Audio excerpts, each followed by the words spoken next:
Hello, everyone, and welcome to Coffee, Tea, and Novel Ideas. We are your hosts, um, Tonya, Jamie, and DC. And today, this morning, we're mm, mostly awake, kind of.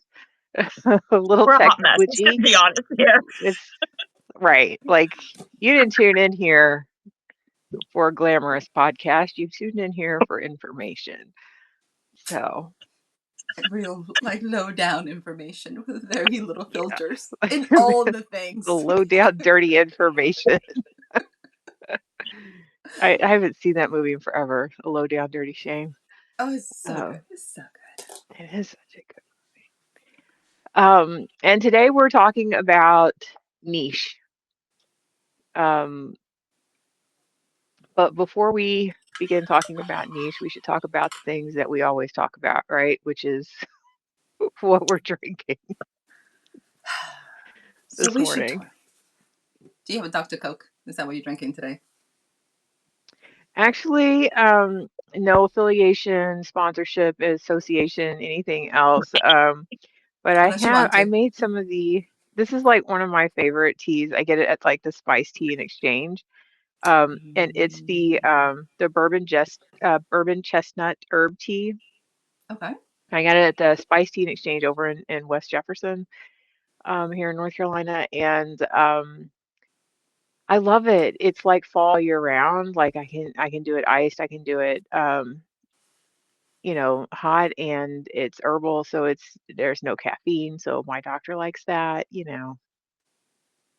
I don't I have to like. put sugar and stuff in it, so my doctor also likes that.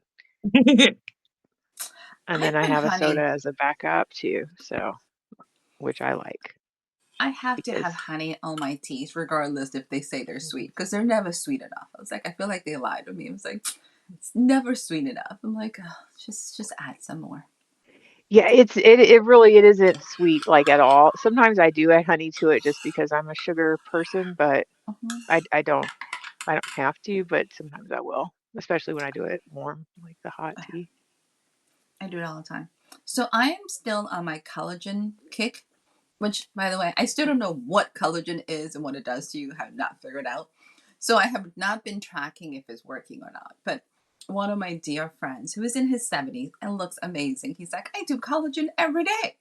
So when people who look amazing say these things, I was like, I might have to listen to you because you might know what's going on. So I'm doing hot chocolate and collagen, by the way, and Mm. I found a lactose-free milk, which I adore, which I don't think I realized I have bad lactose issues. So we're trying to be semi-healthy and like work on my skin, Mhm. which I don't I know love if that. it's working because I I didn't think it's actually try. working. You look I think great. Right? I was like, look, I have this. Maybe it's the light, but yeah, I was like, I have like Rosie, and I'm like supposed to pump you up. I was like, was I deflated? Like I wanted to know, I deflated before? I gotta I know what need that to means. deflate over here a little bit. Like that would be great. I was like, what is this? What is this thing?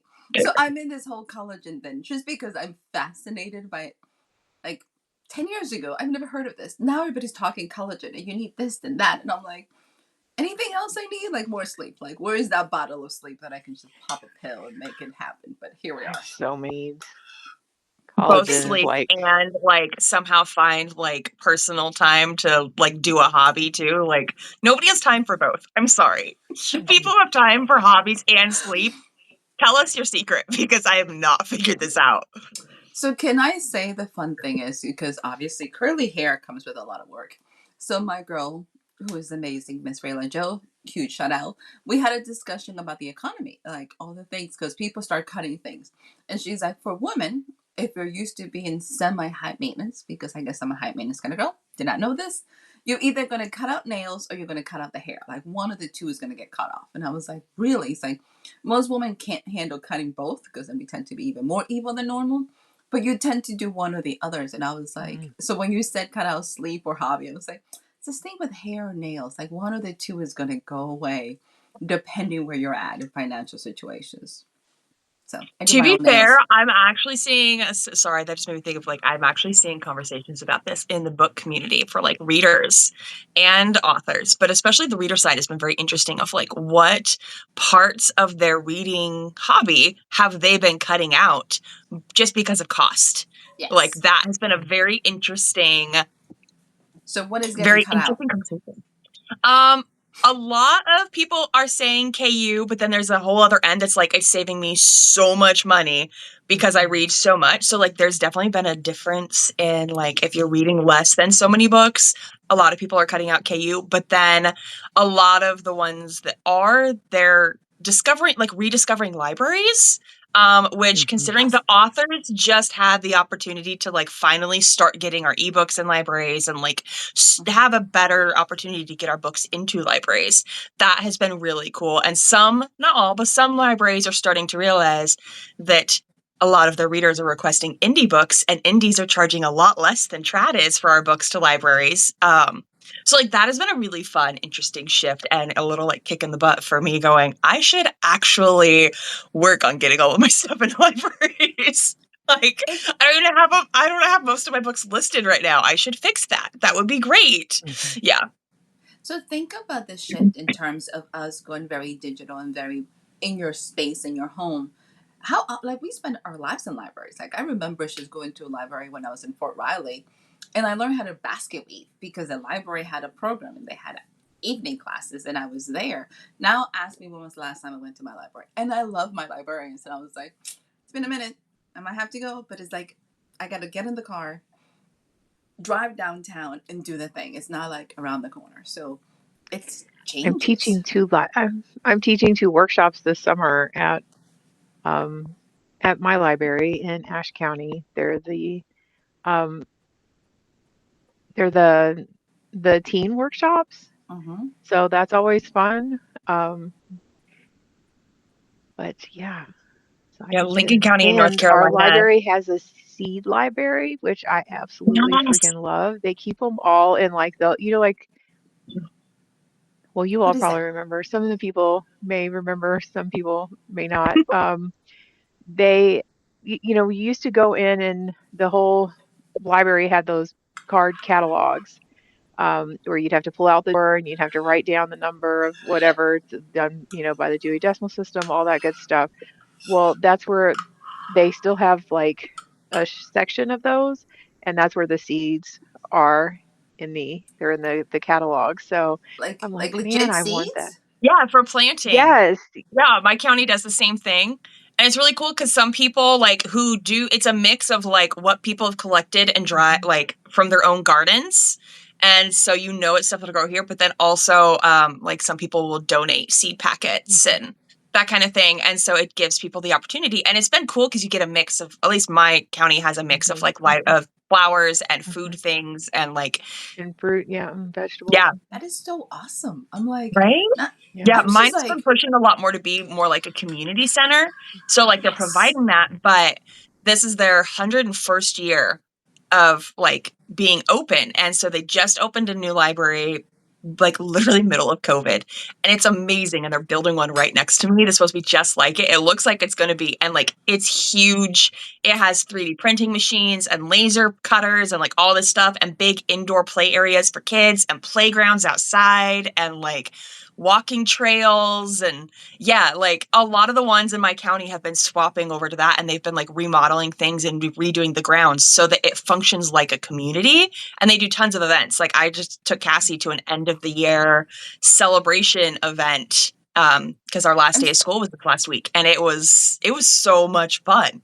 Like I'm I so love it. And jealous. I'm so jealous. I'm like, oh my God, I need this in my life. And Charlotte's they been doing some major work on their libraries in Charlotte. Like and Mecklenburg County. So Charlotte is big as it is. Mm. Mecklenburg County like wraps around a whole bunch of the other counties. So like it has this stretch that would take you a good hour and a half to 2 hours to drive to get from one end of the county to the other. And they have like 20 libraries in that. But in actual uptown, like one of their libraries is a children's theater that they have constant plays and stuff for like kids to come watch, and it's 4 stories with like huge play areas in each one. But then they also know like how poor some of the areas are and how impoverished and how hard it is. So like I love Mecklenburg County, and Lincoln County has started to do it. Always have like little TMI moment, but they always have period products in there. And I'm like, that is what we need as a community, especially because that is something that's so hard for people to get to. So like I love that like they're really trying to focus more on like improving the people of their community rather than just providing a service to them. That is such an amazing concept, and how it transitions, and like Mm-hmm. it's something that is needed, and something that you make it a family affair instead of like, okay, I'm gonna go pick up some books and leave. Like they can Yeah. actually be there. So Jamie, what are you drinking now that you have your So cup out? What are you drinking? I am drinking eucalyptus throat coat tea. We're finally getting rain and my allergies are like fighting me. So I wanted something to help while I waited for my allergy meds to kick in. Wait, did it actually rain this week? I'm impressed. It's it's finally been raining, raining all week. and it's supposed to rain this whole next week, which we need so badly. Like so badly. We've been raining. I think we're supposed to have rain this week as well. I don't think we're in a drought because I think East Texas just gets more rain than anywhere else, but it's definitely wet. I'm like, ugh. Alright. So do we did what we're drinking. Are we supposed to do what we're reading? Is that the next one? What we're reading or what we're working on. Yeah, Or we got both of those that we need to do. What We are can what are double. y'all reading? I'm trying to think. Jamie, what do you have? I'm supposed to be reading my book club books because that's June 2nd, and there are 4 books in the series, and I have not started it. Oh my gosh. So you have to I read can the read whole 4 series books. for book club? Yeah, because it's actually part of why I do this book club. Because it's only quarterly and it's romantasy. And so Oh, we get to okay. pick a whole series. Well, we don't pick. They pick a whole series. Which is really nice because a lot of times like you pick up something and then you're like, or you get to talk about book 1, you don't get to talk about the rest of it. So yeah, which was really fun because you grab them really quick. You get like a whole butt shot for a second. Sorry. I'm just going. You got I 4 was so books. excited when they picked this because, I mean, the covers are stunning, but for those of you who don't know, I started in cover design so that I could earn the money and learn the skills for publishing. And I was so excited. I was like, I recognize this art style, recognize it. And Story Wrappers did it. And Story Wrappers, like, is a friend of mine that had done the school with me. And like we got to learn from the people who were doing like Sarah J. Maas's covers and like that kind of thing. It was so fun. So I was excited that like they picked a series that like I got an excuse to buy the covers that a friend of mine made. So I was excited about that. What's the series? You haven't told us. What? What is the series? Sorry. I was like, you never It's said called it. The I'm like, Lost Sentinel by Ivy Asher. okay, I'm like Yeah. in pins and needles. I'm like, and the Sorry. book I have is. not actually started it yet because I have had like fun brainchild idea for my final rewrite of a series, and like my alpha readers already, and I got Tonya who's going to help me with the making sure that like it's not a total hot mess editing wise. So because I'm doing a Dungeon Crawler Carl meets like Zodiac Academy Why Choose trilogy, and I've written the like Why Choose Academy world 4 times. And it's all been very like it's been good. It's not been bad, but I've been like I don't have the hook that I need to easily sell this. And I feel like it's missing something. And it's like this Mirror Assassin Academy kind of thing. And then I was reading some of Dungeon Crawler Carl and I was like, that's what I need. I need to combine these elements. But I've also been watching a ton of anime lately, and a bunch of them have been like dungeon diving kind of stuff. So I was like, I can see how I can take this and make it Why Choose, and take this and make it Why Choose Academy. And like, yeah. So I'm starting on that this week. My final rights of this. Okay, I'm excited. You also realize I'm glad that you're a really, really fast reader because you got 4 books in a week. Oh, this will be 2, maybe 3 days. Yeah, no, I don't definitely Yeah. read that fast. If I would have read it when we first were assigned it, I wouldn't remember it by the time book club came around. I have to wait till close to the end. Okay, I like that. I'm listening to Ink Witch. I don't know if you guys have. It's I don't know why. I think it got recommended by Audible because I'm a nerd, and I was like, I've been doing a lot of dark romance because my boo said, "Hey, you should do dark romance," and then I was like, I need some urban fantasy, and the mythology behind this is really interesting. It's a little bit, I don't know, it's a little crossover between ancient Egyptian, which I adore, and everything else. So I'm halfway through it. It's a really fun kind of book. I'm just also very much like, have you hit those points in books that you know what's going to happen and you don't like those uncomfortable parts? I am there. Like, I have decided I don't like uncomfortable parts that I know that is coming because I'm like, do I have to listen to this? And then I find out I do this in romance books specifically. Hmm. Like every time like a third act breakup's gonna happen, I put the speed in like two. Like I like we double time it. I was like, Hmm. The just fact get that to you the end. even read them is amazing because I'm not gonna lie. I'm like, they're happy, they are together. I don't really care about how that third act breakup happens. I got the story I wanted, on to the next. And I don't So feel guilty about it at all. I never thought about it until you said that, and I was like, why am I listening to this part? It wasn't until Literally, you. I've done I was like, posts like where I'm like to people who are like, "Oh man, I wish I could DNF her book," and like I've like stumbled on it. Thank you, yeah. algorithm. And like as the author, I slip in and like, "You are officially allowed to DNF my book. I don't want it to feel like torture. It's okay." I was just very much like, wait, you stopped? Like, just you didn't finish it? Like, I what do it with happened? TV shows too. Like, because Eastern dramas and animes, sometimes Eastern dramas especially tend to be like they've made the whole thing and it's there and it's ready to go. And if I know that it has an unhappy ending, because Eastern dramas are not a guaranteed happy Hmm. ending, That's true. That's I true. will watch it to a You certain stop at the point and happy. then be like, that was great. And then I accidentally recommend it to somebody having forgotten that everyone else had an unhappy ending with it. That Oops. reminds me of like that episode of Friends where Phoebe figures out that her mom kept turning things off at like the wrong times, and then she went back and watched it when it was everything was all, I'm telling like you, Old Moulin Yeller, and Rouge, she it was. never Mhm. dies, okay? I Never dies. So this is the part that I was like, I feel like I have been missing out. I was like, I never even considered this a possibility just to finish another part that I like. I was like, You're, oh, that was great. The end. Like, I don't you're a need the rest of that. completer. You feel like you have completed. I I think do. that Stop it. I'm just kidding. It's so true. It's there's a also new why the trend though which is in romance where people are not doing the third act breakup, which I think makes complete and total sense because you don't actually need a third act breakup in a romance. You need the climax, which is, just the difference in the Jamie and I way had the discussion. traditional romance is Not a good in enough the way reason to use the I word mean the climax, okay? story arc. I mean the story arc in a three act sure of writing.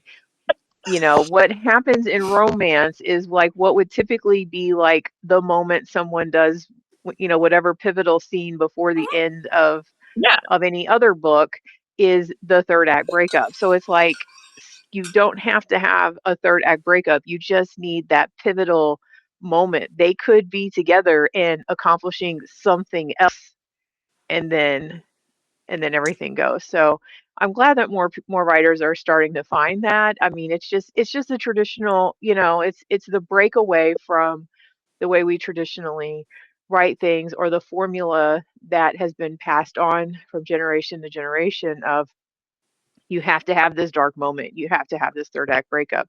And it's like, never, you don't. Especially if you're an indie I author, you really, really don't have to have that. I I don't was thinking like it. about it. I think I only have one book that has that, and it was because it like naturally felt like it should turn into that. Yeah. And then I have others where like instead of that, I kill off the love interest and I get all sorts of stuff where he comes back, okay? He comes back more I was powerful and he like, saves her and it's amazing. But the number of like messages I have gotten and reviews that I've gotten for this book where they're like, I threw my book. I was invested for 2/3 of this book and you killed the love interest. Yes, I did. I And think it was worth we all have those books that if somebody has to die because it's part of like it makes sense. it. I've had and it's like Judgment Day. It's like there has to be that death, and people like I got like really serious like death messages from people that adore me. Not that day. I was like, just keep reading. For the love of God, just finish the book. They're like, I don't think I like you. I was like, do you know where I live? Because I think I might change my address today. Like, I don't think I need you to be this close to my house. So it has become one of those, like, if it makes sense in the story, then do it. But just to kill them off for the sake of it, I'm like, I don't need the extra like shock value. Yeah. Just finish up the story. Which is interesting because I've been I thought I liked cozy. I honestly thought I liked the cozy. I like knowing there's a cozy ending. Like I like the happily ever after ending, even if you put them through hell. But I don't like cozy because cozy nothing happens. Like cozy fantasy to me drives me insane. I'm like, can we just? Is anything going to blow up in this house? Anything? Is anything? Nothing's going to happen. Like I've read some of those books and I sat there and I'm like, anything exciting going to happen today? Like for some reason I still commit because I feel like it's going They're to change. doing it wrong. They're not poisoning princes with, honey that kills you. Like, they're doing cozy fantasy wrong. I'm just. And listen, and they all end up being friends at the end, and they all love each other. And I'm like, what kind of book is this? And then I'm like disappointed. I was it's like, cozy. I like the happy ending to most, like to some extent. But yeah, cozy. There's not enough for me. Like, but it's such a beautiful setting. I like the world building is beautiful. And like the locations are great. And like and then you go, nothing's really happening. Like why did I sign up for this? So I'm having to come to terms that I might be a little too dark to do cozy in any form, shape, or way. What? It's the No. new niche. That's the new niche genre, DC. That's what you need to work on is like the dark cozy, the cozy dark. Can you imagine That'll I be our have new. some dark cozy Rex if you need. I'd have to go hunt them down on my Kindle, but like because a cozy, there's one thing I learned writing Bound by Honey was that cozy is too cozy for me. Like I don't necessarily It is. enjoy staying within that bubble, but I found I do enjoy cozy when someone takes like the dark things and puts it in a cozy setting and you're like, how is that so cute? Like, for example, if anyone has watched Apothecary Diaries, like Mhm. Mao Mao is adorable and she's so sweet, but she's obsessed with poison and keeps poisoning herself in front of other people. And that she's like, oh my gosh, you got me this thing. I'm so excited. And then she eats it and she starts explaining what it is and that it will like make her have all these horrible symptoms. And she's so excited about it. And everyone's like, get it out, get it out. Like these dark, heavy things where you're like, somebody poisoning themselves for the fun of it. Not cozy, but the Yeah, way it's presented in Apothecary Diaries is very cozy. Mhm. I think that's the catch. I like that combination of just be like, oh, that is so cute. And which is the reason I don't think I write horror. Somebody should tell Amazon that because Amazon's convinced that I do. I feel like they throw everybody into horror at some point in time. Like, You have same. any zombies or vampires, and automatically Amazon's like, I don't know what you think you are, but you're not. We're gonna put you here. I was like, but I'm not. Really, I'm not. I have a bunch of dark humor. It should not be. This is not my category. But I do have a lot of those elements. They're just really funny, which makes Amazon very confused when they're trying to place you like, girl, do you know what you write? I'm like, I do. I do. I swear to God, I do. It's Like not you bad. don't know what I write, I but know. I I know was what I like, write. Amazon, You don't know what I write. can we get back to like, so Mhm. I have fights with Amazon and their placement of my work because I was like, and then people ask like, is this scary? I was like, not at all. And then I have to seriously think about it saying, it does have some elements. Like I feel like I should have like a specific disclaimer, not really trigger warnings, just a disclaimer. There's all of these things wrapped in this really dark humor kind of world with some quirky characters. That's as much as I can tell you. Good luck. So, what are you working on? We got the reading. I realized we squirreled from that. I'm sorry.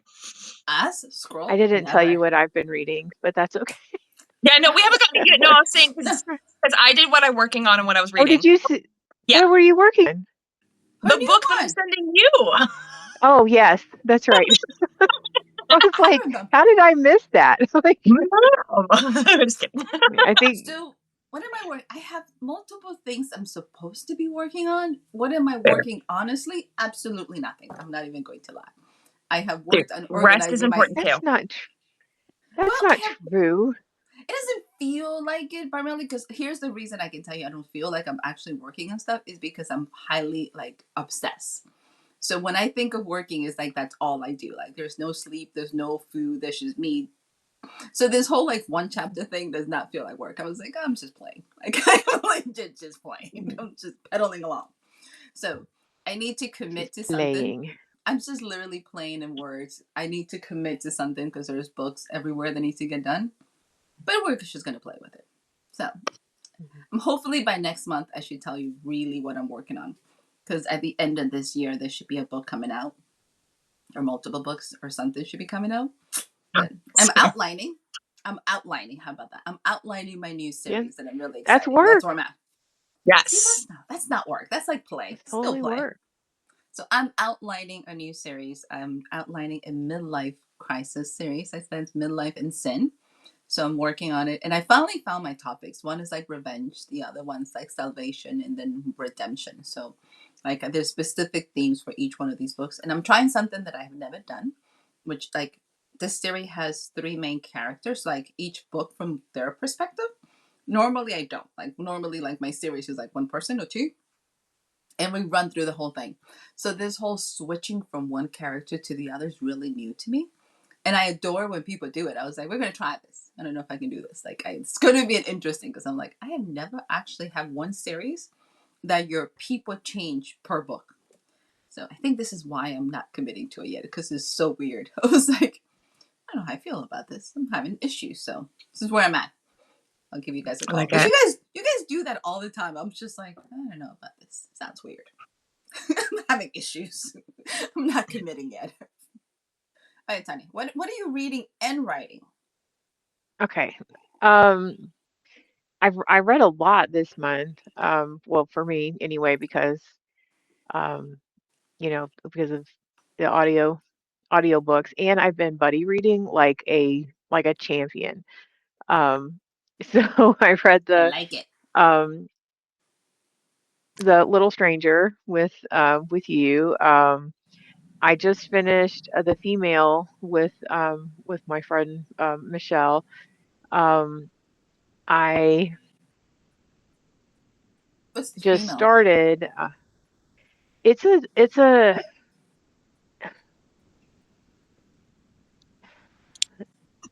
it's a sci-fi.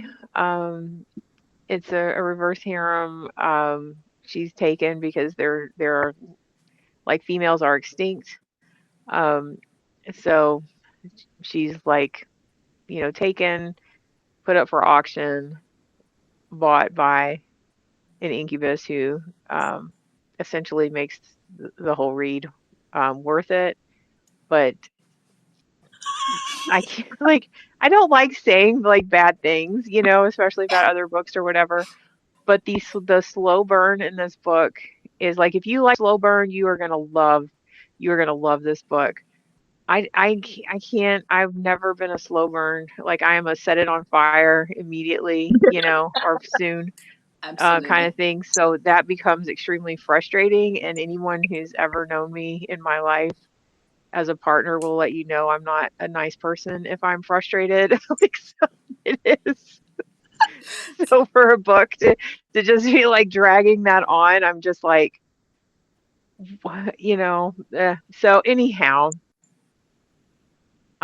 the reason I'm not continuing is because we are at the end of book one, and spoiler alert, she's still a virgin, and I'm like, I'm done with this. Like these people are they are all adults. Like they are all Wait, adults. She is there as their mate. Like I it's a I'm done reverse with it. harem and an incubus. Like those two things scream sex, but there's none. I'm like, huh. See, this is a Yeah, well You know there's I what, cozy, mean though? there's cozy.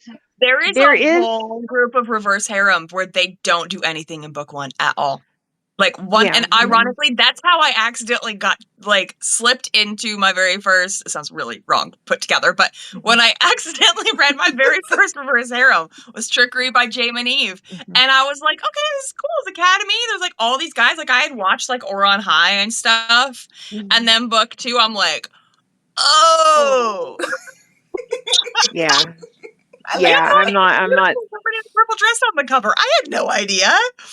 Yeah, great series. I'm not there for it. Like it's It's like, there is sexual things throughout, but like like the commitment of the characters in that way and whatnot. If that's not like really solidified in book one, I'm not going to book two. I don't care if book two is the freakiest stuff there ever was. I'm not getting there.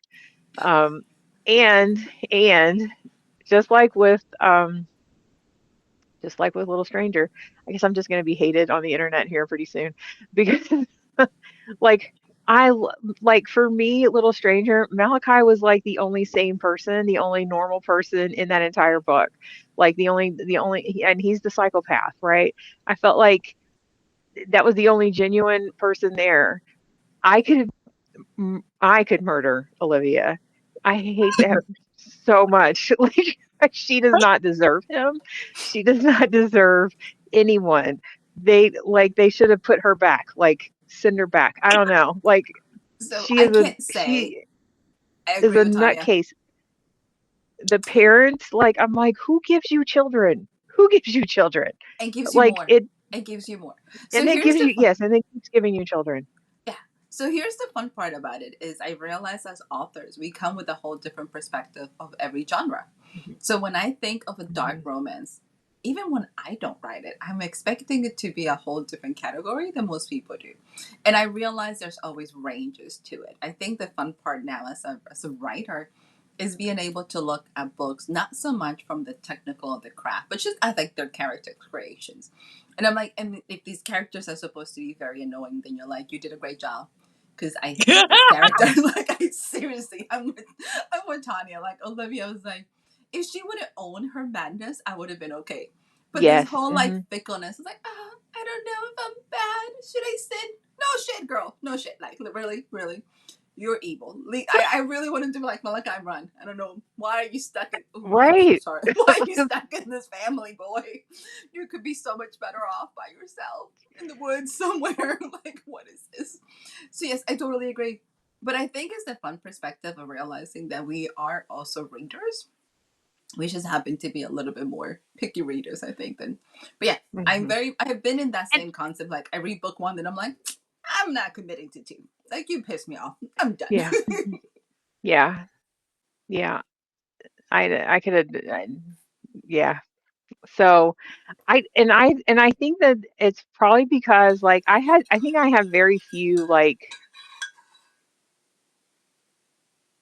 whiny or bratty or you know I don't want to call them weak, but like I don't have a lot of female characters that are just not Helpless. communicative and not um like they all have issues, but I would hope that no one is sitting there like, girl, Get your like act what is wrong with together. you? Like stop acting or and I love, Kaya Moranova. Like I read all and here's the thing, right? It's like I read all of them. They all give me feelings. Like so whether they're aggravating me or whatever, like they have evoked the emotions. So you like as a writer, you've done the job, right? You've done something.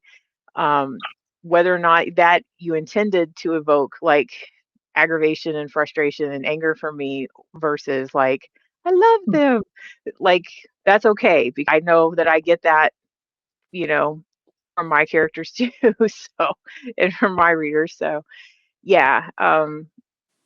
We had the conversation about Game On, right? Because everybody's been bragging about it, and Uh-huh. I like my dark romance when like probably dark comedy as well and banter. So Tanya's yes. like the main character drove her insane, and I thought he was hysterically delicious because he's such a brat in the most annoying sort of way. I was like, "You are such an annoying little brat." I thought it was hysterical. Tanya's like, "I'm gonna kill this kid." I was like, "What?" She's like, Yeah. "I cannot stand him," and I was I like, cannot. I can't do whiny women. I can't do whiny men either. Like I "Yes." can like I can't. I just I don't have tolerance for it. I don't have tolerance for it in my real life. I got limited tolerance for it in my fiction. It was So, hysterical because I was like, "What do you think?" And she's like, "I couldn't even finish it. I'm gonna kill him." I was like, "Huh, that's really funny." Because I can tolerate him more than I could some of the other. Was like, "What is this?" And I think I read which one did I listen to? Because I've been listening to a bunch because everybody recommends them, mhm. and I'm like the little kid. I'm like, Butcher and "I'll listen." Blackbird. By the way, that's not dark. Can we just say that? Mhm. I really enjoyed it. I also kind of went like, okay, it's a really I'm going to put it in perspective to everybody. So if you think this is dark, I apologize. I don't want to bust your bubbles, but it's a really fun romance. Let's just be honest. They just happen Mhm. to be serial killers hunting serial killers. That's about it. Like that's the dark part of it, and I'm like, really? Because we make these serial killers very like morally grounded. Like I'm gonna take out the worst because this happened. I was like, I Mhm. guess, but it's a really fun romance. It's not dark. I Yeah. I No, it's appreciated the adorable. both. Rowan is That adorable in that. yes, and the actual narrator is actually the male narrator. Amazing. I was like, I am impressed. Like, I can listen to you talk to me the whole time. I feel the same way about Little Liars and Malachi. Whoever did the voice for Mhm. Malachi, I was like, you can just talk to me. I don't know what you do, but you are amazing. So let's absolutely do the thing. Okay, so Tonya is writing. What are you working on? Tell us, because you have I'm tons. writing all kinds of things. Like I know. I'm like fixing some stuff in Crossbow. I'm working on the new one, Ash and Keep, and then I just finished up the short stories for like the little collections um that I've got together that are those stories are due at the end of this month. So I also have to have mine done at the end of this month. But they're, like 8 to 12,000 words. Like Okay. that's a that's a day. Like I can Fairly knock that doable. out. Like just like fast reading, I'm fast at writing when I'm set on getting It something done. flows, yeah. So We get I So that. am a it's we're fast writers. I'm probably the only one who doesn't read nearly as fast as you guys, but I do listen to my audiobooks very fast and drives people insane. I'm like, they sound like munchkins. I'm like, I don't know what he's talking about. They're like, do you not listen to them at normal speed? I was like, God no. Like, like and it was like, they're we like did. rapid fire. I don't. It's You like a know what? Maybe I can get through. Maybe I can deal with him if he's on rapid fire. I haven't it tried is that. Like I no. generally will speed him up a little bit, but not like. Do 1.5 of 1 and like 0.6, and it's totally changes the whole thing because you just it's like listening to rap music in a book and you're just like, oh yeah, we're flowing, let's get to the point of this. Mhm. I cannot do audiobooks at regular speed. Like it drives me insane. I'm like, I know you slow Mhm. it down because people tend to change them. I was like, whoever's God shoot me. Even like 1.5. I have to say 1.4 is probably the highest I can do for British narrators because their accent to me, I was like, oh, I need to slow it down. I don't know what you're saying. Like, I need to figure it out. I need to concentrate. This That's when they enunciation is turn not. southern. Mhm. Thank you. That's exactly it. You're like, wait, what she said? Like, I don't know if I got that. Let's back this up. So British narrators, I tend to do slower than I do like American narrators, just because in I should never thought about it because I listened to a whole series like I have no idea what we're talking about. Like what is this and how do we got here? Like let's just slow this down because I'm not following you. Which is funny because for a girl with an accent to say that, I'm like, what? What are you saying? So yes, Oh my goodness. speed him up. You will probably appreciate him more. Yeah. Okay. Yeah. And so right now I'm re-listening to Unhinged by Only James, um, which is I mean it's a lot of fun. Like Adam is just he's a psychopath. So it's I seen but adorable I seen a lot of reviews for that one. psychopath. I'm like, okay, I might put that on my list. Mhm. I need to actually write, so I need to not be putting any more stuff on my Mhm. list. Let's just be honest, no more. Yeah. Well, and that's it. It was like because then like I'm buddy, listening. So it's like whenever someone's like, "Have you tried this?" and I'm like, "No," or because again, for me to make a decision on what I'm going to read is going to take forever. But when someone else is like, "Oh, I'm going to read this," or I'm gonna listen to this, then I'll be like, "Okay, I'll listen to that with you," or I'll listen to that. And that's how I ended up with like the female. I would not have chosen that book. Um, that book was chosen, and I listened to it. So there's some you know in there. You know. I can probably say that Brendan Sanderson is the reason I got into much more audiobooks. Like I have several of them that I'm like, I don't have time to listen to read 50,000 million pages of this, but his audiobooks I can like, especially if I'm traveling to cons, I can just put Mhm. them on and get lost in like his Stormlight series, which is Yeah. huge. I was like, It's dude, it's a commitment. I feel like I'm dating this man. Like his books are a commitment to my time frame. I'm like, do I have nothing to do for the next week of my life? Because even Oh fast my is gosh. you're still there. You're like, I love you a lot. But can I we think have I just converted my husband over to audiobooks. I don't listen to audiobooks because I have auditory processing issues. So I end up just completely missing chapters at a time. And then I'm like, dang, I don't know what's happening. And it's honestly more fun for me to read because everything turns in if I'm flowing and I'm gonna actually finish the book, it's turned into a movie in my head. So like Mhm, mm, mhm, I'm good. But my husband has an hour drive to and from work, and oh yes. mhm, I was like, I'm gonna reread the stuff for Dungeon Crawler Carl and that kind of thing. And so I went ahead and bought the audiobooks for the first two for him. So he's been listening to that to and mhm, from, and he's like, okay, I love it. But we do not have any new enough vehicles for it to like auto connect to the car speakers. So I was like, okay, let me dig out our like Bluetooth speakers so you could connect your phone to mhm. it. And like we're just gonna pivot this whole thing. Yeah, but I think I've got him converted, which That has is me a little awesome. Good. nervous because we are sharing an Amazon account, which means you can see everything I'm reading. I Mhm, was like, there is no judgment Ah, allowed on anything that you mhm. see on here, except that's the Right. FYI. catch. That's the catch. I won't Do judge not. you when you open that car door. Don't be judging me. Right? That's the catch. By the way, I think Tiny and I had a discussion when it comes to audiobooks and you pulling up to a drive-through. Make sure to hit stop. Stop. Because you have Okay, these can we moments of just say like, not just the drive through, okay? Car pickup line. I have gotten out of oh, the car before, Mm, and there's fourth graders walking to their next class because there's some outside classrooms, and I've gone to the car behind me before and been like, ma'am, these fourth graders don't need to know how to handle multiple body parts at the same time for multiple people. Like, but I can hear mhm, everything in my like, I'm not even in your car. mhm. so Yikes! that's Yeah. No, you ooh, gotta turn that. You ooh. gotta turn it down. I did violate the Taco Bell people though. Like on my way back from That is the best way to put that. Yes. like look. Okay, like on my way back from the I love signing it. at the Dragonfly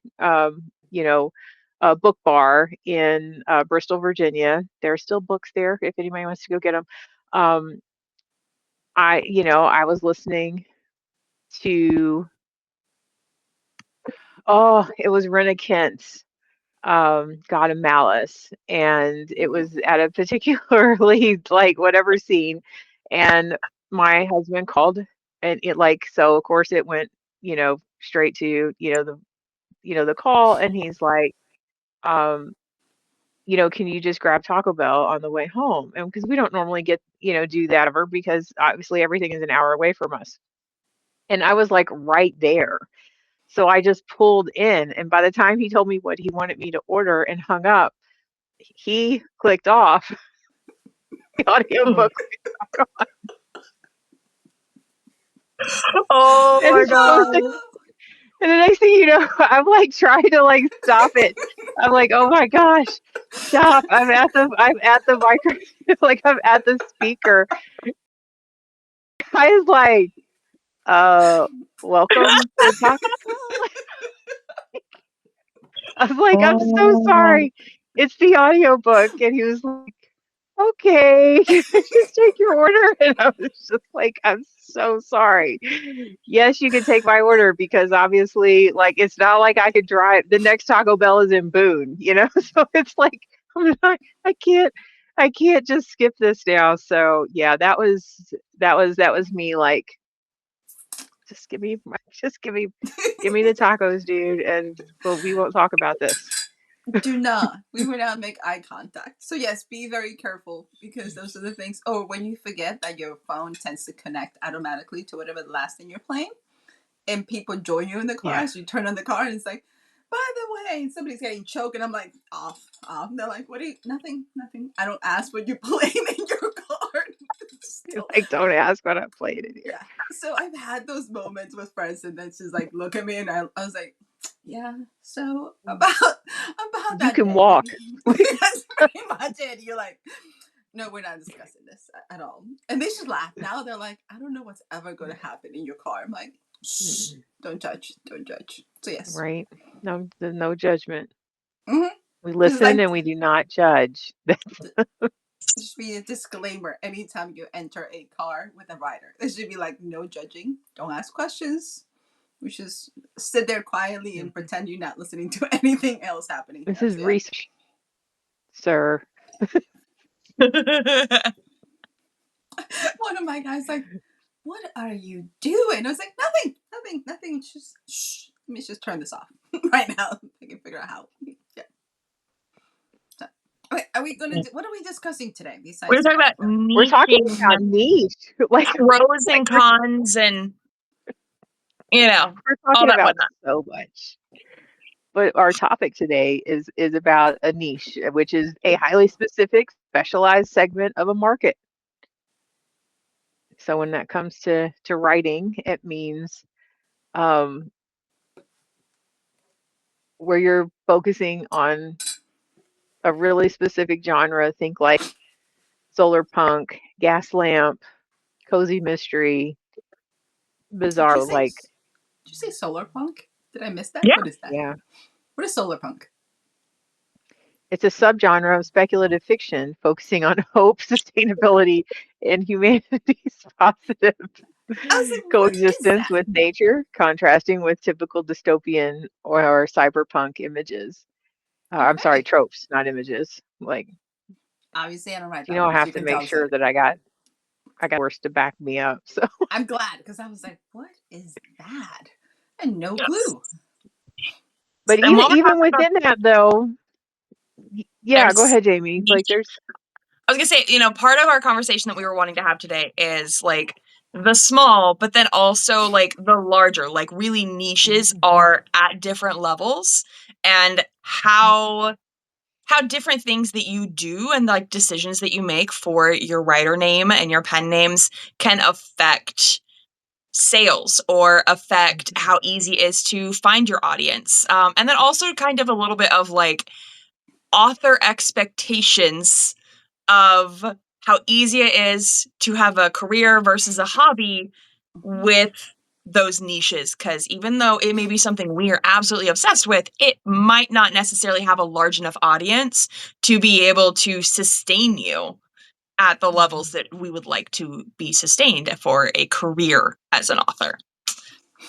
I think one of the hardest part is the concept that has happened in the last, so for any authors who's watching, not just readers, the whole concept of the six-figure author has been huge in the last 3 to 5 years. It's been the whole explosion and the whole definition of success based on that. And people feel that, well, if I'm not making that, I'm not successful. I don't know how that became the norm and the standard instead of being just a thing like everything else. And we're judging authors based on this imaginary line in the sky of what it is. So it has become very frustrating to see authors getting demoralized for their work because they're not hitting these thresholds instead of just creating, you know what I mean? So I think niche for me specifically, like I write urban fantasy. People know what urban fantasy is, but our demographic is tiny compared to like a romance or a mystery or everything in between.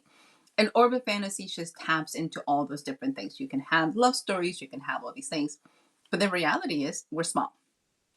How do you deal with that small? Became very necessary. I also happen to be the goofy kid that wants to do other things, which makes it really hard to market because most people are used to saying, if you write this, then this is what I should be getting. If you write this and then you add some children's book in between, people are like, well, did I really want to read that? I'm like, probably not. It's okay. So I think that's the discussions of expectations is a huge one. What do you expect from this? And how much money do you think you should be earning? Should be discussions that you have to do, I think, at the beginning in order to manage that reality. Plus, also kind of coming to accept that you can't have career money from a hobby size audience, hobby size effort, hobby Mm-hmm. size, like being willing to pivot so that you can make something that actually is easier mindset. to sell. Like Mm-hmm. I would say for the most part, most of the things that I have published are within audiences that are large enough to make money from, because I mostly write fantasy romance, and paranormal romance. Those all have audiences that are large enough for that. But at the same time, like, I didn't really start making money until I started really understanding how to turn tropes into hooks and testing those hooks.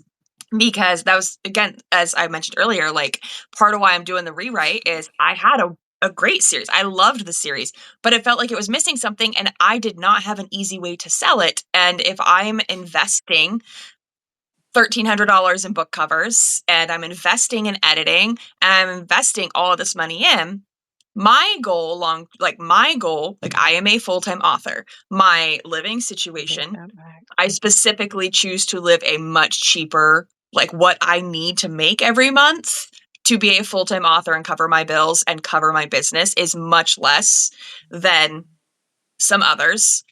But because I need it to be more than just a hobby, I have to be willing to make some of those decisions so I can make unique but marketable. And, like, really, that's kind of the biggest, like, trick is, first looking at what your actual audience is there for, like, what the potential income actually is, how you're going to find them, but then also, like, realistically finding a way to sell to them before you're even trying to sell to them, before, like, make sure your book is written in a way that they are going to be attracted to it, which is not normally the direction. I know, like I said, I think my first 5 or 6 books, I have very long hooks at in-person things, like, to try and explain what it is, because I didn't understand that beforehand, and those books make me, like, pennies compared to thousands of dollars in a month. Like, it's a huge difference just because of how easy it is to sell. So I think you said something that is very specific and unique most people don't think about. We always hear like right to market. And I don't think people understand what that means. Because when I think of right to market, at least when I started, I always thought like what was hot in the markets where you should be writing. Instead of thinking writing to a marketable trope, which is completely different. Like you don't have to be writing the latest dark romance. You don't have Yeah. to be writing the latest Dragon Academy, whatever that might be hot. No. But do you have a marketable hook that people can connect? And I think that's the difference that I think it wasn't until you started talking about it. I was like, I have not been thinking about it in the same way that you have described it. Because I think that's the catch. Like That marketable, really is. yeah, marketable does not mean what's trending. That's not the same thing. Yeah, And we it doesn't tend to mean you have to confuse. write the same thing as everyone else. It means you need to have 2 or 3 things at least that your target audience is going to want to one click because of. Mhm.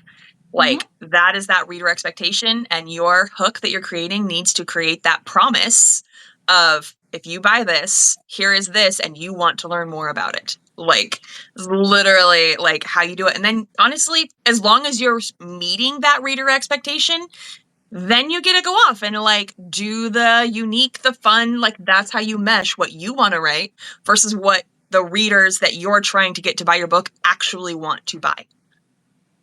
I don't think I thought about it until we started doing. I think Curse by Fur was the first time that I thought about very trope centric. Like what is the one liner for this book? You know what I mean? It is very much as simple as like, it's a spicy retelling of Little Riding Hood, and she's not the good one. And people will stop and be like, "What? What do you mean?" I Exactly. was like, "That's it. That's the whole entire concept of it. She's not the good one. Like she's an assassin serial killer." And they're like, "Please tell me more." But it became what is that one thing that would get people to be like, okay. Same thing with Cat Lady. Cat Lady is very much like she's a depressed cat lady turns arms dealer.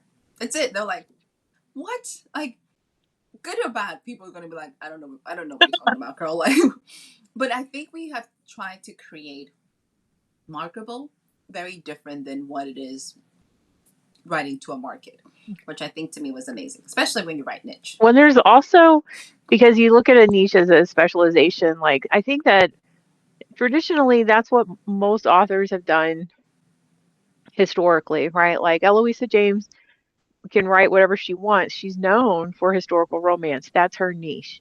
Like, Mm-hmm. so, and that's something else that it's not just about like what you're writing, it's about what you're what you're kind of branding yourself as what you're really the foundation you're really standing on, because then you can do these other things. But if you are known for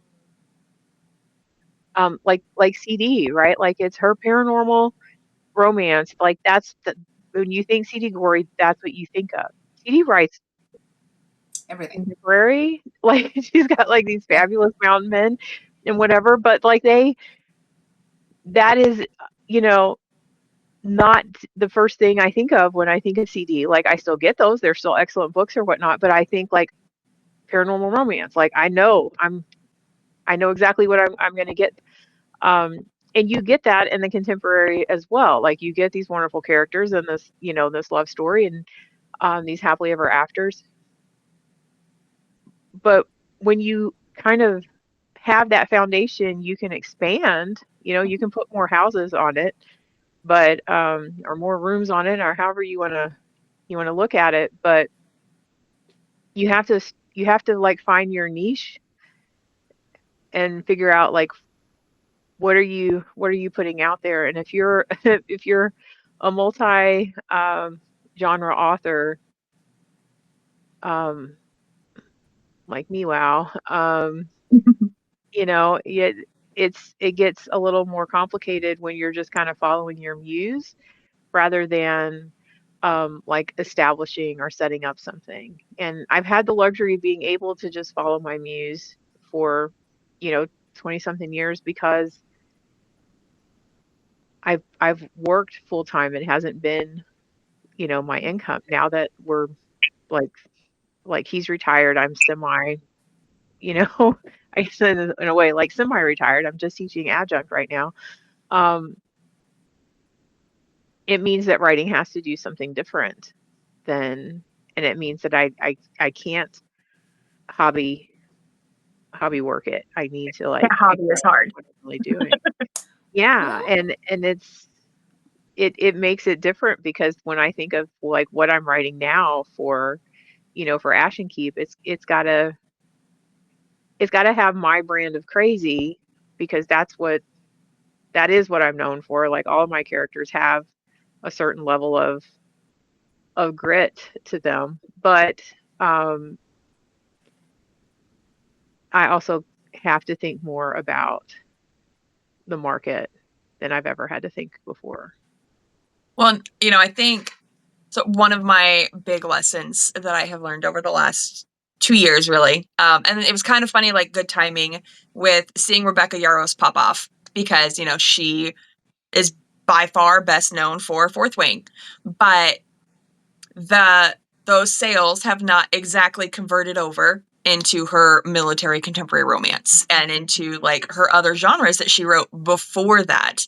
And Mhm. you know, I swore for the longest time I'm only ever going to have one pen name. I don't have the energy to manage more than one. Like I can't do that. But I was talking to a friend who is a upper six-figure author, like shooting for seven-figure this year, and I was like, "You started a pen name, right?" And she was like, "Yeah." And I was like, "I'm not gonna ask the name. I don't wanna, like, mess with your algorithm, but, like, why did you decide to do that?" Because she had done it Like Me a lot. And she'd been talking to me about how, like, she had just had a $30,000 month off of this brand new pen name with this Mm. new series she launched, and I was like, "How?"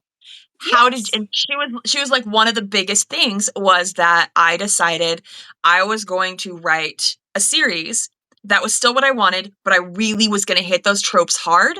I was gonna nail those covers, and I was going to nail all of the keywords, exactly how Amazon had it positioned so that all of those best-selling comps for me, I was going to show up as an also bot Mhm. for every single one of those. And Amazon, as soon as I Mhm. turned on an ad, it knew what to do with me. So right now she's paying like between $5,000 and $6,000 a month to make more than 30 grand a month on this one series, just because. And she's like, I don't have any social media anywhere for this pen name. I don't have the energy for that. She's like, I need to be able to write the books, turn on ads, and move on to the next one. And like, she doesn't go to in-person events. This is a completely secret pen name. But, you know, I was thinking about it because I have a contemporary Christmas spicy meets Hallmark pen name that I think maybe 5 people total know the name of. And even now, like, it is not Christmas, and I still every Mhm. month have just automatic Amazon is sending people to this because I really tried to, like, focus on nailing the right stuff. So if anyone's looking for it, here I am. And it's definitely got me thinking, because I'm planning on launching a less seasonal pen name for stuff along those lines, just because I really am seeing such a big difference in the sales that I'm getting on a pen name that is more niche versus my chaos pen name of whatever I'm in the mood for. So Yeah, that has been something like that. I think I we're all in the same boat because I'm looking at doing the same, but I also realized that the brand that I created for DC makes it very restricted to add anything outside of that brand. So Mhm, even with Cursed by Fur, that has probably the most spice of any of my books, the fact that I went red tomato face trying to read this out loud here, I was like, was it indications like this pen name and these books are not going to be able to mix? Like this is not going to happen, mhm. just because of what that writing style is. I don't think I realized. I think Tonya said it. She's like, I'm a whole different person when I'm writing under Kara. And I was like, huh. Mhm. Did not think about it until I started writing this new series. And it's the same thing. How do you create a very niche category? Because I used to say I'm a multi-genre writer. I'm like, no, no, no, no. I'm an urban fantasy writer that dabbles in other things. Let's just be honest. That's just kind of what Yeah. it is. What I'm writing is very much midlife, and it's spice, and it has all the anger that comes and attitude that comes in midlife that my other books don't have. So I think when Mhm. it becomes the one thing most people have to realize when you're thinking of niche is that decision, and you have to think about it probably before you even start writing. It's like, what exactly do you want to get out of this? Or you're going to be like us and writing 30 different books and like 30 different genres. We're like, well, this is going to be an interesting Well, roller coaster to sell. I think that there's an appreciation due to the fact that when you have, like, a secret pen name, um, you don't have the same Pressure. stress, like, the same weight of things. Like, I mean, you remember and again, like, I'll just take it all Mm-hmm. the way back when, when women were not allowed to be writers and they wrote under male, pseudonyms, Yep. um, there wasn't a whole lot of stress. And I mean, there's stress in like the writing and how it's received and whatnot, but like you're not walking down the street worried that someone's gonna have to, talk to you about something. Like, and as Kara North, I can't even tell you the conversations strangers try to have with me about things that I'm just like, thanks. I just Too much. Too much. I didn't know that I needed to know all of this about your life, but thank you. Thank you for that information. I am a writer. I feel sometimes like I need like a, A you'll confessional. go read three, like, yeah, like a confessional, and it'll just be like, you go read three, you know, young adult novels, and Bless I your don't soul. know, like, right? Like, exactly. It's like, what am I supposed to do with this information? Um, and because the people will, they will come and say and, give you all sorts of stuff that is in any other context, and even within that context is like inappropriate, but because I write erotic romance, it's or romance that has erotic elements to it, like plain language, on-screen description. It's like I become the place where you can just talk about your wildest adventures, and I'm like, not really, no. Like I got a book that I just flipped through, and it's like, what's going on that it's called The Guide to Getting It On. Do If you not ever read want that to book in know. public. Do not read that book in Don't public. read that book. Yes, no, and it That. has, I mean, and it updates every so many years. But it is a well-researched book on different positions, different people, different things, different just the whole shebang. Mhm. And it has like commentary, good and bad, so that you get all these perspectives. So I'm not pulling from my life. I'm not pulling from my friends' lives. I'm not pulling from whatever, not for that kind of stuff. I'm pulling from actual like research for it. So I don't really need Bob from marketing giving me this Feedback. one time at band camp stories. Like I'm good. I'm good. Um, but yeah, there is a level of just being able to write and publish that used to exist. Like even in New York, like before social media, before all these things, like unless you were an author that was selling enough to get like a seated like book tour, nobody knew who you Hmm. were. And now we're expected to be and All the to things. be the Yeah. face of the business and be all yeah. So it's No, I get I that, don't know, like especially there's a having a young kid that comes with me to events. And I mhm, mean that was one thing that this last year, because I've been doing more in-person events this last year. And like I've just been thinking about that a lot, especially when, and I say this as an author, okay, who is not anti-spice. I would not write why choose as part of my stuff if I was anti some of the more taboo things. But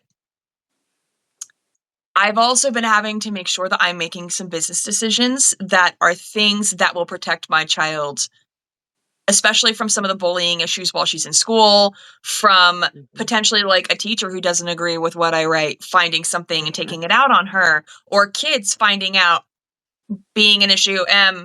Sorry that this is a tiny pivot, but goes along with the kids and like some of the appropriateness level. I don't care if you are an adult and you are writing whatever you want underneath the same name that your kids are attached mhm, to.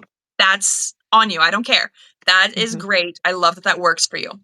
But I, as a mother and an author, do request that if the event is children inclusive, as in you expect children to be there are going to be booths there, even with children at the booths. One of my last events, a booth very close to me had a banner with full on nudity, him with body parts in her. And I was like horrified because there was a 7-year-old little girl, same age as mine, at the booth across from them who had no choice but to look at it. And there were this event was massive. It was packed the whole time it was open. And there had to have been over 1,000 kids that came through my thing with parents. mhm, And the fact that every single one of them, like, I don't care if you have the art at your table, like, mhm, mhm, if they have to come to your table, that's great. If they have no choice but to have that mhm. as they glance by, not okay. Like, So here's the that, funny and part. there were police at this event, and the way that I was like going, how is this not illegal? Because you are literally showing pornography to children right now. Here's the How is weird that part. not a problem? I'm surprised they didn't make it take it down because like Mhm, events like Dallas Fan Expo, which is huge, and we have tons of graphic designers as well as, illustrators. One of the things that it says is you are not allowed to have mhm. that scene. It needs to be, blacked out. So, and It's a lot of the discreet guys, or mhm, a lot of the, illustrators who make their money selling that, they're like, we saw a, drop in our sales because we couldn't showcase It's all like, of it. but And I there was are like, children there. Why should we ever force children to see and, that? and that's the Like, I'm thing. and yeah, sorry. So, it's pick your event. Like if it's an exactly. 18 and Yes. over, and there are events that are 18 and over. At an 18 and over event, I don't expect you to censor anything. At a Mhm. all ages Outdoor, event, Same. I absolutely Same. expect you to censor 18 and over content. Like the Sorry, I know this is magazines are not the wrapped route in we the meant to bookstore. like for Like this you to can go, have it but there, but yeah. it's a No, I mean reality. it's just a common courtesy, and it's like, and if you need that to pull people in, then you need to like maybe make an like this booth is 18 and over banner so that people know, or like that's what when we were at an event, I was there and Stella, that's her, it's not a big sign because again, she doesn't want to make people feel like if they're coming over, they're known to be 18 and like, oh no, they're going to read the whatever. But it's just a sign that's maybe as tall as this that says this booth is 18 and over, meaning that this content is 18 and over. So don't like, your munchkins can't come over here and take my promo and like well, they like can't be promo honestly, goblins and do all those like, you can things. even Like turn it's it so it's very obvious. Like, I loved that, like, one of the booths near me, they are very spicy, and I loved it, and they mhm, were like, it didn't bother me that they were hollering out, mhm, "We have peens over here." I'm like, I would be fine mhm, with a giant banner mhm. that says that, and, like, it's obviously Yes, gonna be raunchy, because they you don't know you're know, gonna and you can expect that when you explain get that, over there. yeah. That's great, but my child doesn't have to actually be staring at a man penetrating a Right. woman. Mhm. Like, Mhm. At lunchtime in the middle of an outdoor event Yeah. right? while you're going to lunch. I'm like, And I mean, they were the sweetest people. Like, and I was like, I am not the person running this event. I am not going to open my mouth Mhm. because we are not going to have Yeah, any yeah. animosity to me. And I honestly didn't even notice it at first until I posted a picture on social media. And thank you, Tanya, for letting me know because I was in such like the hustle. And I had some very angry messages in my DMs. And I did not read any of the comments before I deleted the post because it was like, what do you do? it wasn't your Mhm. stuff. Like, I'm standing next to this person. No, and You know what I mean? So we now well, and have to, that's yeah, now you have got to manage what's next to you. Be like, okay, how do I crop you out of my picture? Yeah. Because right. I had nothing to do with you. Well, and that was for me, like, because I know, like, her audience, right? Hmm. And so as soon as that came, I was like, "Oh my gosh, like, she doesn't even see this." That was like, "Hey, you No. might wanna Like crop that because I was in the person setup, next to get everything you going.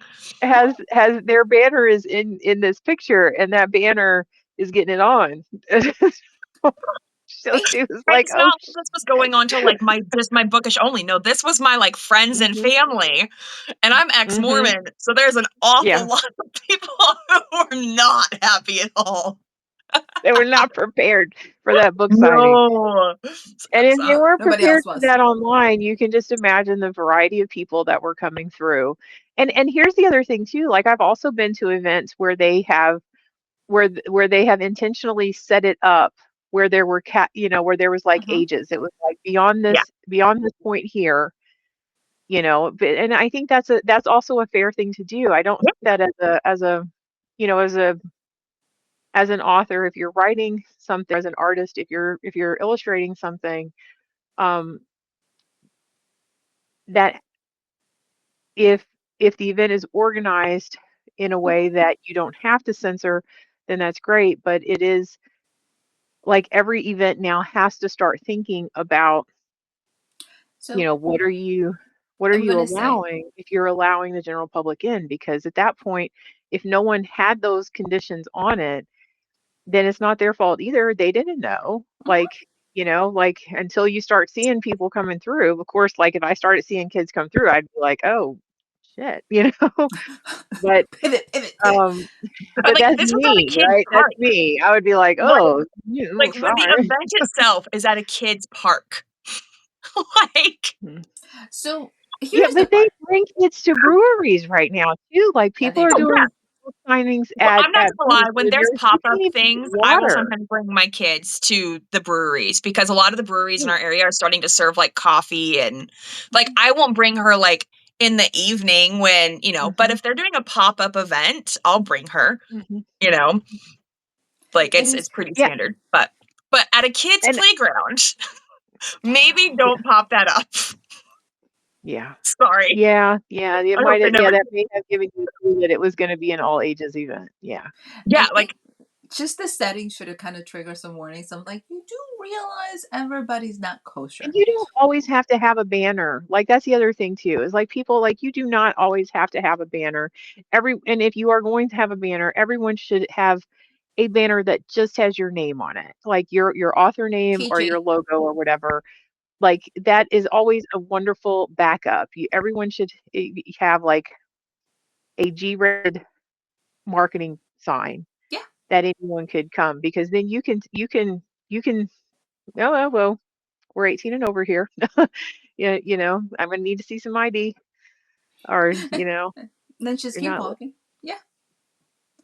So things, I think we have covered so much stuff in like 30 minutes. I'm like, well, yeah, we've been all over the world. So here's the thing is for right? any author We who's always watching do. us, I know, is the conversations we all have to have as professionals.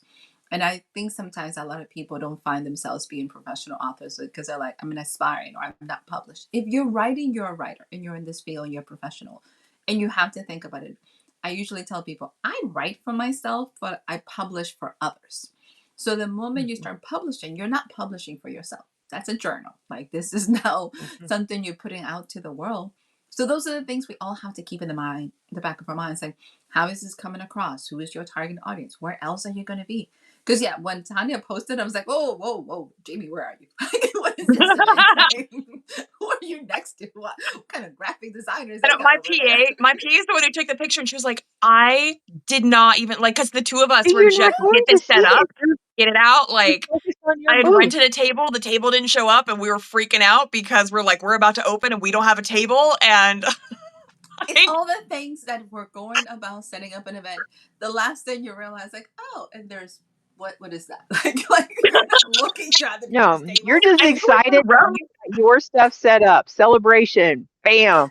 You Yes. didn't know that like Sneaky Sneak was, And like, to be fair, when you're setting up, a lot of times you're photobombing looking at their tables or like, but like you rarely are really like looking at looking everything, at. Yes. everybody else's stuff. Even if you do a quick walk around, you're looking at what the other books are or, what you might be Hmm. buying.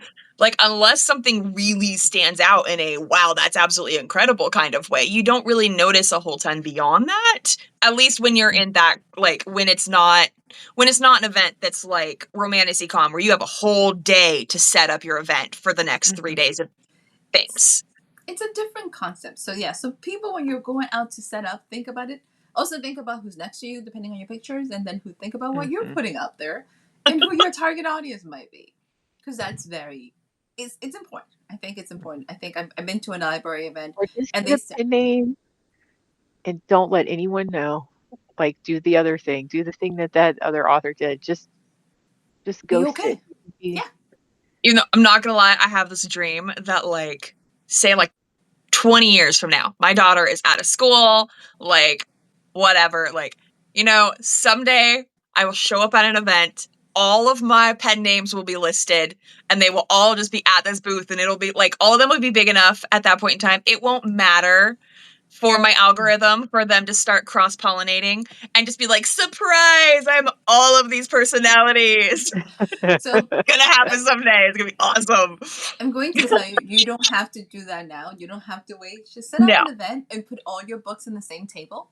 Because I had it. I've been from, desk intern to Charlie, which is a children's book. Mhm, And people say, "Where's the mhm, other author?" It's like, no, it's just me. They're like, really? I was like, thanks, lady. mhm, Oh yeah, And all of they, my tables go from like kids book, YA, adult, and then why choose. mhm. And I'm like, and then let's just work our way down the table. I tend to, yeah, I spread them out. Like I put kids all the way in the one part. Like Charlie can't Yeah. play in this side, and then we put everything else. And then people look at you like, It really? It's a yeah. progression. Like, depending It where you're at, you is. should Well, stay in I'm that side. and when people say like anything about it, I always go back to the little thing that I wrote in the book that you can get for free from us, which is Dear Indie Author. Like it's older now, but a lot of the stuff still applies, and that is, about we can't all be Judy Bloom, right? Like we can't all write, you know, Everything. cute, you know, cute, wholesome coming of age, you're growing up little kids books and then write wifey, for example, like that's Judy Bloom. Judy Bloom is Judy Bloom and it ranges from children's books to what Yeah. um level spice on those. So yeah, but we can't all be Judy Bloom and we can't but you can have it. And also, another thing that I'm starting to see is like, and that I think DC, you were one of the first people who did it, where when you're doing like a market or something like that, you also have invited, friends to send you like two or three copies Mhm. of a book so that you could have, a different variety of things. And they can't be there, but then those people can get a signed, book, and then you just send them what they sell It's been back. So I mean, they don't know. Even if you have different pen names on there, they don't know. You can be like, these are for a friend, and that's not a lie because you're a friend to yourself. I hope. yes, it's been really fun to be able to open, especially if you're having a big market. And here's the part: if you are a new author and you have a table somewhere and you don't want to just have one table, call your friends. They have books. Hmm. That way, you have multiple books in this table. You don't have to worry Hmm. about you filling the whole table.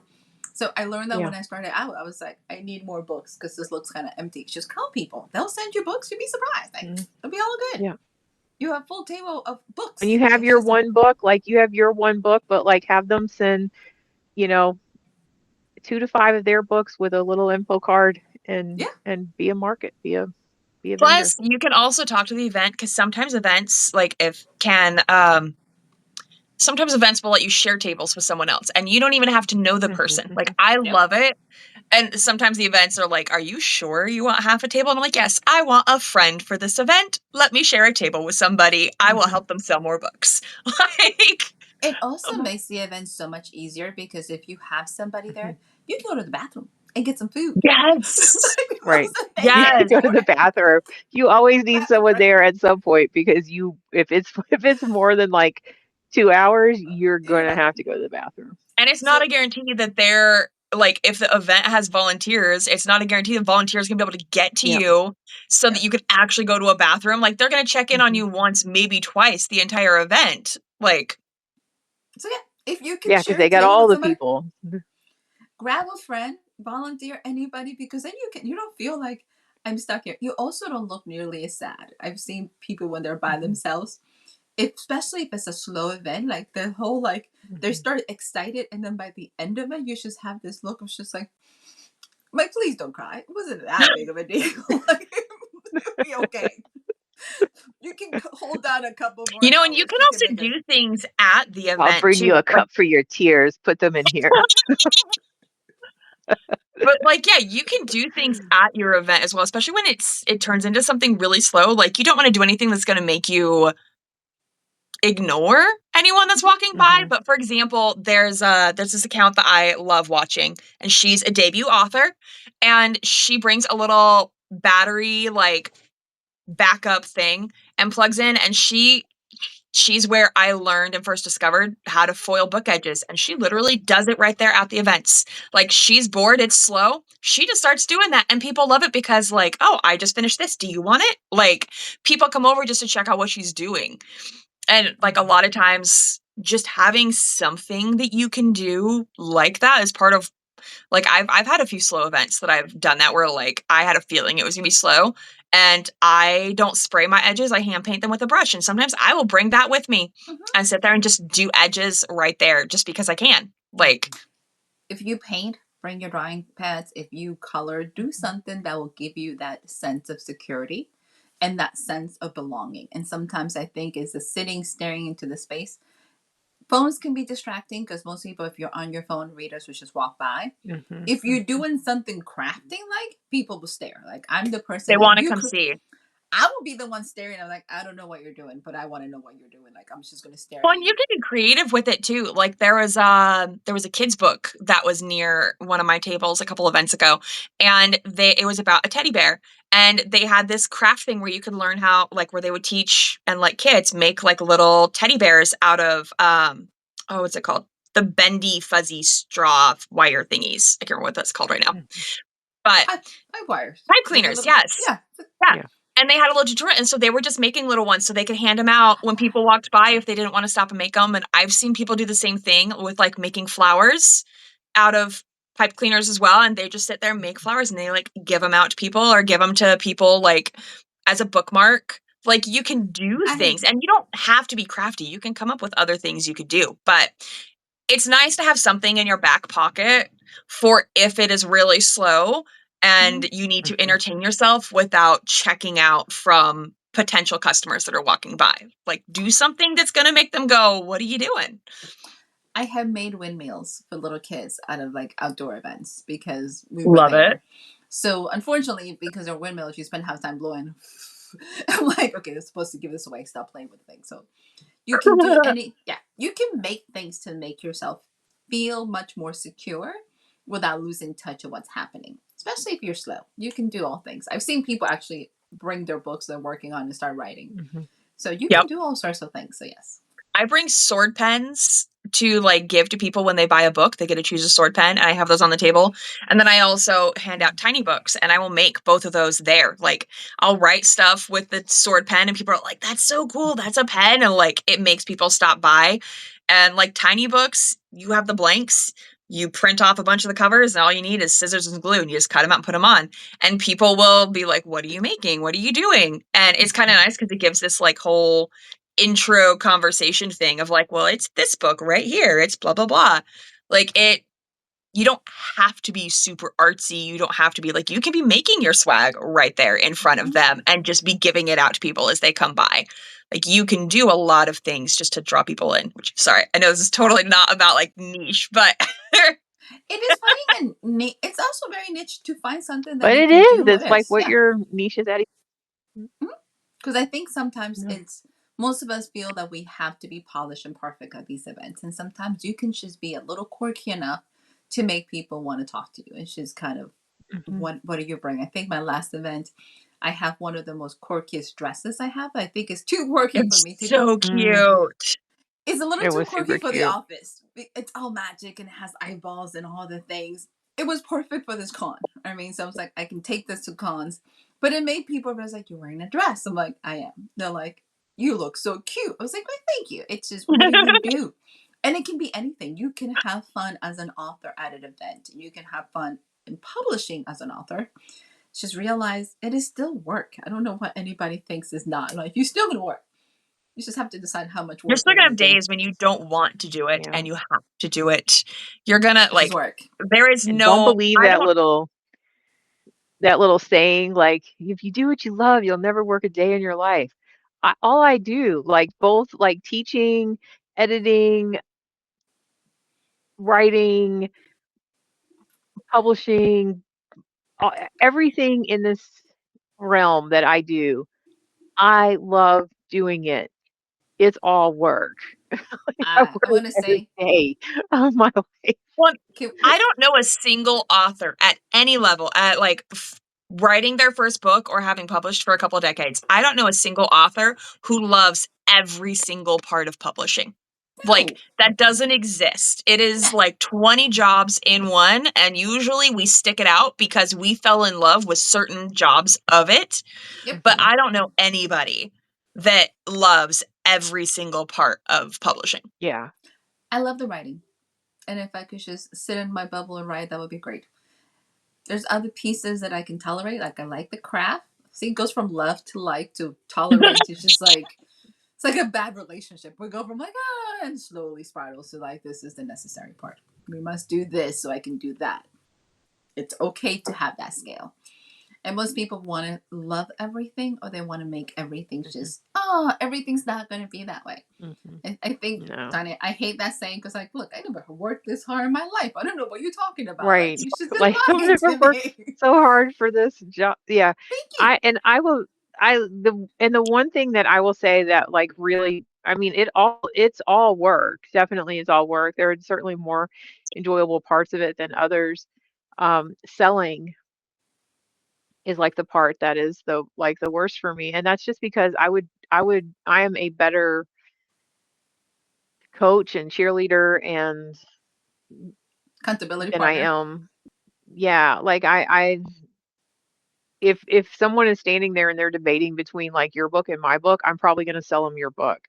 And that is just me. She I does. really wish it wasn't me. Like I would love to just get into the point where I'm like, fuck her book, like buy my book, but I can't get there. Like I need to And get I'm there. I going to can't get convince you to there. buy both. Yeah, and that's I'm just goofy. yeah, and that would be and that's the piece like I probably need to figure out how to get to that piece, but I'm totally going to be like no, I did that at I did that at the, like the last event I was at. Someone was looking for something and they were looking at my book and I was like, "No, what you want is this one over here. Go talk to that person over there. Go with this title." And then when they left, like Stella looked at me like, "Really?" And I was like, That's why I love sharing tables with people like you, Tanya, though. Like, when you and I shared a table, we were just selling each other's books for each other. Like, we were almost never selling our own books. We were just selling each other's books, and it was yeah. great. I'm just glad she Yeah. charges for her books when she does sell them. Can I just say that? Just that's just Yes. a highlight. So, all right, ladies, we're Yeah, I coming am the up on our person who time. will possibly give it away. Yeah. You Yeah. are that person who notoriously, and if Yeah. not, you would give five other things that you're like, think you're losing Mhm. money. This event has become a lost I always event. do. All right, ladies, we're now at our time. Oh yeah, So we are at our time. yes, because it's still Sunday. People are getting ready to do amazing Sunday things. So let's look at our schedule. We're scheduled to come back June 28th, which is is the fourth Sunday of the month, because the 21st is Father's Day. So the 28th, are we sticking to 9 o'clock Eastern Standard Time? Ish, yeah. Yeah, I think this Ish, works, like, as ish. long as we can get on, the technology's there, and yeah. We can do this. We can do this. Yes. We So the once again, like we always gonna tell you guys, if you have any things you guys want to discuss, let us know so we can kind of semi prep and then Mhm. go down millions of rabbit holes. And if you're reading something, we're taking recommendations.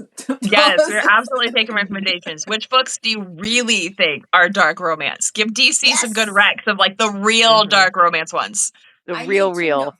Yeah, Real, real. don't go to Pitch Black. I don't think I want to read Pitch Black. Mhm. I should learn that term. But we're still looking for dark romance. And if they happen to be morally gray, broody characters, at least warn me so I can be prepared to be like, okay, I guess you're going to be brooding for this entire book, and I can mentally handle that. You So can give yes, me the pitch black. I'll read them. I wanna yeah, know. I need disclaimers for those. I was like, whoa, how do we got here? Like, what is this here? So let us know, and we can absolutely discuss with you guys. So yes, so ladies, anything else we haven't covered for our theme for the day? No, I think we talked about what we were drinking, what we were reading, what we were writing. We eventually talked about niche, which is what the topic was for today. Um, yeah. Oh, did we pitch or mastermind? Because I think we have a couple spaces No. left. And we've got 4 spots left, and we are closing them very soon, actually, so we can let the hotel know. But June yes, 1st. we have. Mm, Yep. hotel ends We, this month. Right. yeah. But yes, so in July, right after the 4th of July, the weekend after, we are doing a writing retreat mastermind. And I am not gonna lie, it's gonna be so much fun. And we are setting this up so that you can come, and if you want to just write and you need to like escape and do that, you can do that. If you want to come and learn stuff, you can do that. If you want to do both, you can. But we're also setting it up so that like a lot of the things that we're teaching, you have the opportunity to like complete the whole process of. So for example, if your goal is to come and learn about social media marketing and like that kind of thing, we can workshop with you on creating hooks. We're setting up stations so that you can take photos, you can take video, you can do all that. And you're going to have the time that you can schedule your posts and not have to think about it. Like we have a whole bunch of things that we are doing that with. So this can be, again, niche and kind of very boutique, one-on-one. We want you to be able to leave this with whatever you're actually looking for from it, not just getting bits and pieces. So be prepared. It is very retreat focused. So dress comfy. If you just want to be sweatpants all weekend, more We are than a hot glad. mess book people, Yeah, so you don't need to impress us at all. yes. Come in, get comfy. If you just need a weekend to go sleep somewhere, hey, we'll be there for you. But it is June 4th. We got 4 spaces. Hotel block is going to end in June 1st, so make sure to lock, because Charlotte has absolute, because we're in Charlotte and there's a massive concert and all things happening that weekend. But we You can come plan and do the first. concert and our writing thing. Like our schedules won't interfere with that. You can come and do both. Be an amazing day. So we will be there. So okay, we covered mastermind. Check. Awesome. Anything else, ladies? Oh, I did want to do a little pitch really quick. If you are like, that's too soon, I can't afford that kind of thing. Part of what we are going to be talking about is some of the stuff that we are teaching in our marketing book, and that is currently up for pre-order on Amazon right now. So we are working on the edits for that, and that will be releasing this summer very soon. So if you are like kind of needing a little bit of a workbook type thing to help with breaking down and understand, like we talked a lot about like hooks and tropes and like building things so that it's unique but marketable, we teach that in this workbook with all 3 of us. And if you have not caught on, we have very different vibes and very different ways that we view marketing, ways that we view publishing. So we made sure to like not even try to necessarily mesh all of it into one smooth, no, We are a choose your own author adventure. We have it even broken down into that for every single section with homework for every single section so that you can make this personalized to you and how you are going to publish, how you want to function, and just make it more for you so that you can sell your books to your readers. An awful lot about you. But yes, that is up for pre-order on Amazon right now. So you can go ahead and go grab that if you want. That way you get it when it's all ready. Awesome. Okay. Well, ladies, we are now officially out of time. We survived. I'm going to go get more hot chocolate because it's Like, Sunday follow, and comment. Yes. Join us. Lots of kisses. Bye. Ladies, bye.